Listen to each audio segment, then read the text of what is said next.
Salutations mes légendes, prêts à conquérir Terra? Oui, j'ai changé l'intro, ouais, c'est vrai. Dans cette vidéo, vous allez connaître la face sombre du monde de l'entreprise.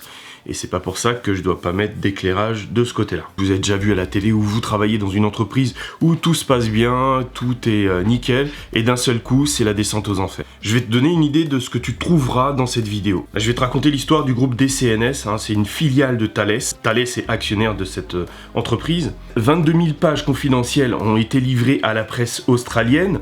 Et ces 22 000 pages, c'était sur la construction de sous-marins que justement cette entreprise construisait pour l'Inde.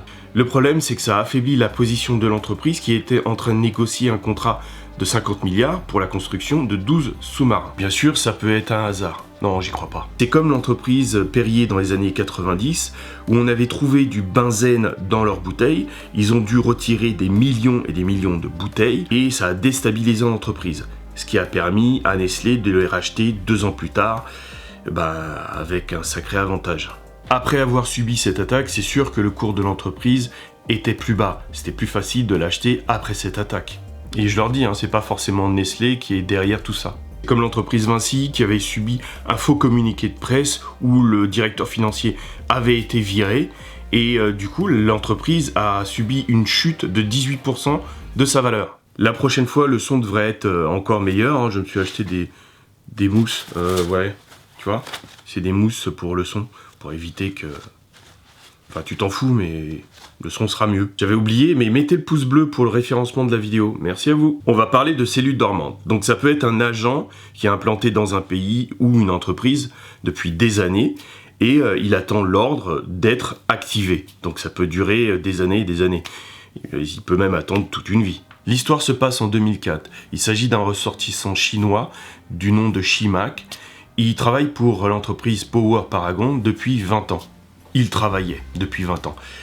Il était ami avec le CEO de l'entreprise. En fait, il travaillait pour les services secrets chinois. Et en 2004, il a essayé d'envoyer 3 CD-ROM contenant un nouveau système de propulsion silencieuse pour sous-marins. Il s'est fait prendre, sinon je pourrais pas vous raconter cette histoire. En 2015, rebelote, il y a 6 citoyens chinois qui se sont fait prendre parce qu'ils essayaient de voler des brevets. C'était des brevets appartenant à 2 entreprises qui fabriquent des puces informatiques. C'était Avago Technologies et Skyworks Solutions. Et en fait, 2 des hommes étaient dans ces entreprises depuis des années. Il y a aussi un autre employé chinois d'une entreprise pharmaceutique qui bossait dans cette entreprise depuis des années.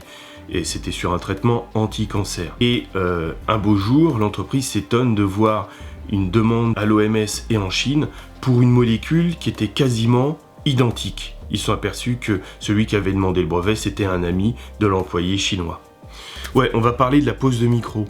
Bon, c'est une vieille technique, seulement pas. Disons qu'avec les réseaux sociaux, les téléphones portables et puis les objets connectés, il n'y a même plus besoin de poser les micros, tu le poses toi-même. Et puis avec le réseau Échelon, tu peux le voir avec Edward Snowden. Je t'invite à aller lire des livres ou écouter ce qu'il se dit sur ce qu'il a découvert, ce qu'il nous a fait découvrir.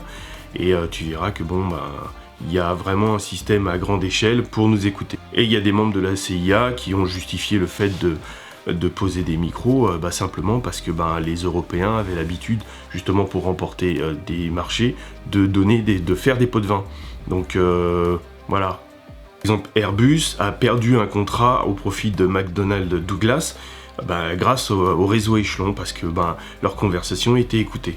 Là, on va parler de la loi. Et pourquoi? C'est pas parce que c'est une loi, elle est forcément morale. Savoir par exemple qu'en Chine, les entreprises étrangères ont l'obligation de faire un transfert technologique. Elles doivent former des ingénieurs locaux, donner des procédés et puis installer des usines localement. Faut savoir que Kawasaki, qui est l'inventeur du Shinkansen, c'est le train à grande vitesse japonais. Ils ont fait un transfert technologique en Chine et justement les Chinois ont pu construire leur propre train à grande vitesse. Et leur train à grande vitesse est une copie exacte du train de Kawasaki. Et par exemple pour l'A320, Airbus s'est installé aussi en Chine pour avoir des contrats. Et quelques années plus tard, il y a eu l'équivalent de l'Airbus A320 en Chine. Il n'y a pas que la Chine qui utilise cette technique, il y a aussi le Brésil, et ça leur a permis de développer tout leur domaine informatique. Aussi les États-Unis, qui se servent de leur loi de manière offensive. C'est leur loi anticorruption. Ils ont infligé 8,9 milliards d'amendes à BNP, simplement pour avoir fait affaire avec l'Iran. En 2014, les États-Unis ont infligé une amende de 772 millions de dollars à Alstom pour corruption en Indonésie, en Arabie Saoudite et en Égypte. Vraiment facilité le rachat d'Alstom par General Electric en 2015. Ça a permis à General Electric d'acheter cette entreprise à une valeur inférieure à ce qu'elle vaut vraiment. Là, on va parler du fait que certains font chanter les employés pour avoir ce qu'ils veulent. En 2010, il y a un employé d'une entreprise pharmaceutique qui s'est fait inviter à dîner. Donc il y est allé, et ensuite il s'est fait charmer par une femme, une chinoise. Ce qu'il ne savait pas, c'est pendant leurs ébats, il s'est fait filmer. Et donc par la suite, elle lui a demandé de lui livrer tous les secrets de son entreprise. Il y a aussi par exemple un ingénieur chinois aux États-Unis qui s'est fait contacter par les services de renseignement chinois pour qu'il livre des secrets. Et il a refusé. Et quelques mois plus tard, il apprend que son frère, qui est attardé mental, a été rapproché du domicile de sa mère. Parce qu'avant, il était à des centaines de kilomètres. Après ça, il y a des espions chinois qui sont revenus le voir pour lui demander s'il avait bien réfléchi. Parce que sinon, son frère qui était attardé mental allait se retrouver à une centaine de kilomètres du domicile de sa mère. Et il a cédé parce qu'il voulait pas infliger ça à sa mère. Les appels d'offres. En fait, ça va permettre d'avoir les tarifs, les offres pratiquées par la concurrence, et ça va permettre d'avoir des infos. Ou alors ça va neutraliser les compétiteurs parce que ils vont être obligés, ils vont être accaparés par une appel d'offres et ce qui va les empêcher de répondre à d'autres sollicitations. En 2008, il y a une entreprise française, ECA Robotics, qui se fait contacter par une entreprise chinoise pour l'achat d'une centaine de robots. Chaque robot a une valeur de 20 000 €. Mais avant de passer commande, ils veulent tester le produit. Donc ECA envoie un de leurs robots là-bas, et pendant 2 ans, ils n'ont plus de nouvelles.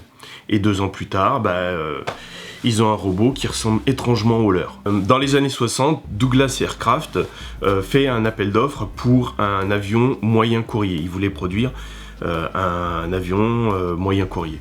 Et donc, il y a l'entreprise Sud Aviation, une entreprise française, qui répond à cet appel d'offres avec leur avion, le Caravelle.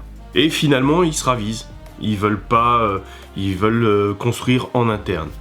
Et quelques années plus tard, on voit le DC-9 apparaître qui ressemble beaucoup au Caravelle. Sinon, il y a aussi les faux recrutements.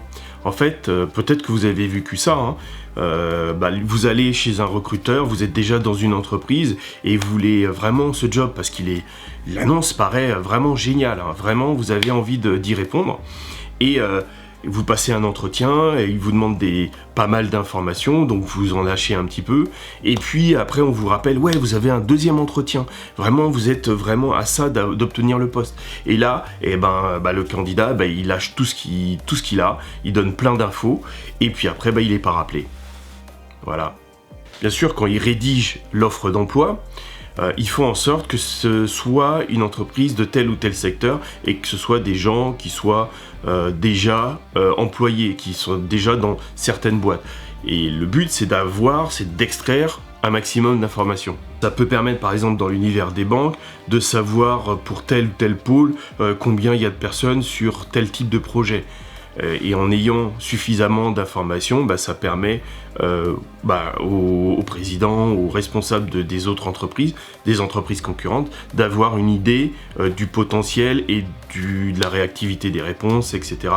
Et de se faire une idée de leurs opposants. Dans les années 2000, il y a 2 employés de l'entreprise Starwood qui sont partis chez les hôtels Hilton, un concurrent.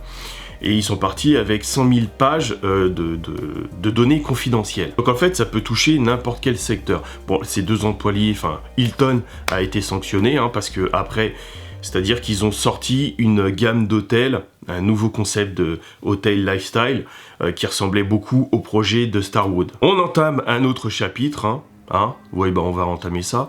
Les employés, c'est-à-dire les failles des employés. Des fois, par exemple, des employés techniques, diffusent divulguent des informations simplement parce qu'ils n'ont pas conscience que ces informations sont sensibles. Et c'est sûrement un manque d'information ou un manque de formation. Et les concurrents ou des cabinets spécialisés vont s'infiltrer dans ce genre de failles. Parce que par exemple, on peut donner quelques infos, un employé peut donner quelques infos, mais recoupé avec d'autres données d'employés, ça peut reconstituer le puzzle. En 98, lorsqu'un employé d'une firme, d'un sous-traitant de Gillette divulgue à des concurrents les nouveaux rasoirs, les nouveaux dessins de leur futur rasoir, c'est simplement parce que cet employé était mécontent.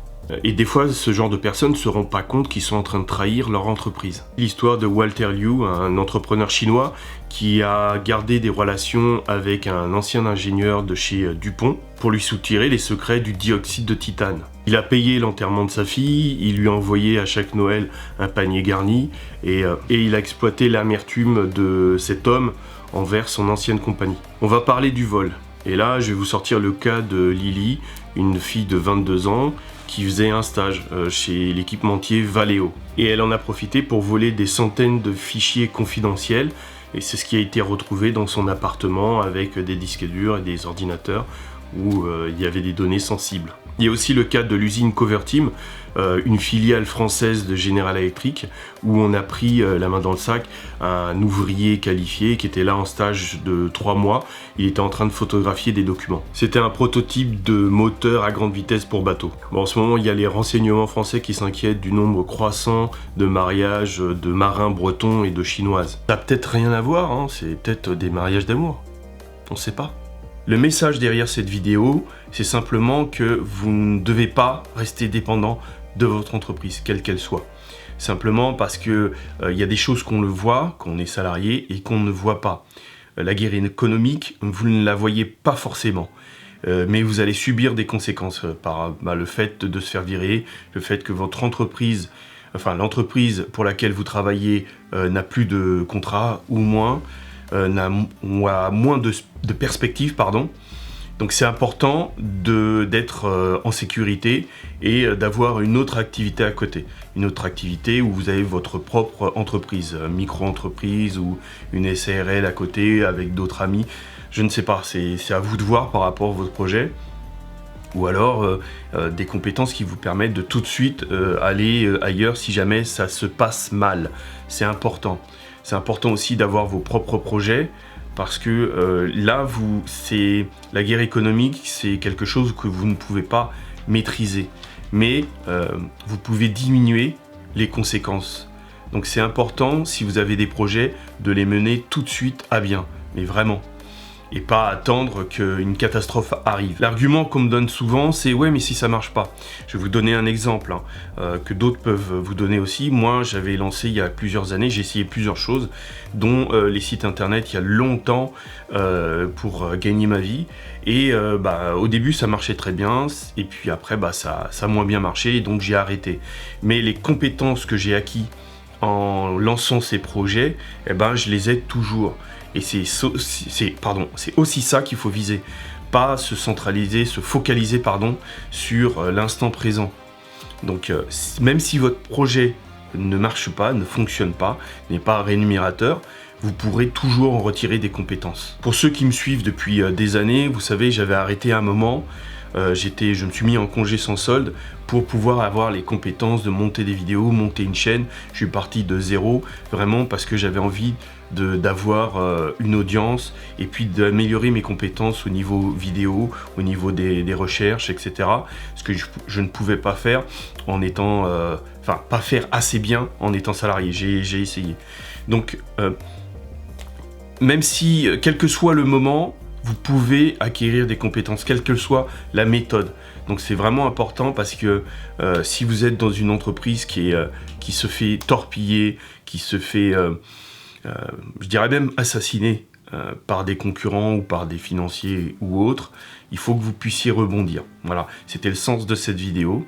Vous pouvez vous inscrire, j'ai une inscription à mes emails confidentiels qui sont juste en bas ou en haut selon où vous voyez la vidéo. Sinon, qu'est-ce qu'on peut dire? Bah, je redémarre les vidéos, j'espère que ça vous plaira. Hein. Des vidéos, bah, vous allez tout de suite comprendre quel sera le thème de mes vidéos et de ma chaîne. Hein, voilà, ça fait du bien de recommencer les vidéos. Là, vous avez pu voir, j'ai placé les petits carrés en mousse. Ici et là, j'espère que le son est meilleur, parce que cette vidéo, je l'ai tournée en 2 fois, j'ai pas pu la tourner d'une seule traite. Là, je l'ai tournée 1 mois et demi après. Sérieux, eh oui, sérieux. Donc là, chaque semaine, vous allez retrouver une vidéo maintenant. Et comme on disait avant, serrez les rangs et restez unis.